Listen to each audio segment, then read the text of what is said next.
عارفين يا جماعة مين اللي كسبان دلوقتي؟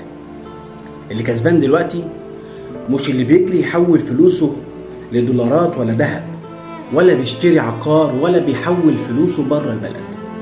والله اللي كسبان دلوقتي هو اللي بيتصدق على ناس هو عارفهم وشايف ان هم اكتر ناس انضرت من الازمة دي.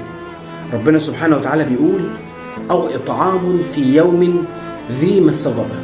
القرآن بيقول قبلها ايه؟ فلا اقتحم العقبة. يعني ايه؟ يعني الانسان اللي همه الدنيا. خد بالك، المهم انك تعبر القيامة بسلام. ليه مبسوط وفرحان وما بتفكرش غير في خطة الدنيا وبس؟ ربنا بيقول: وما أدراك ما العقبة. سؤال استنكاري عن عظمة اللي هيحصل لسه في اليوم ده. وبعد كده ربنا بيقول ازاي بقى انك تعدي اليوم ده وتفوز.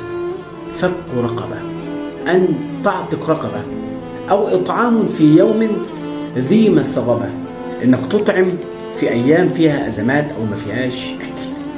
يتيما ذا مقربة، حد يتيم من قرايبك، او مسكينا ذا متربة، او حد مسكين باين عليه علامات الاحتياج.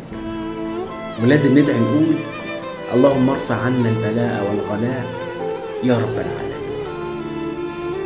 وربنا ما بينساش حد ابدا. ابتسم وقول: يا رب يا رب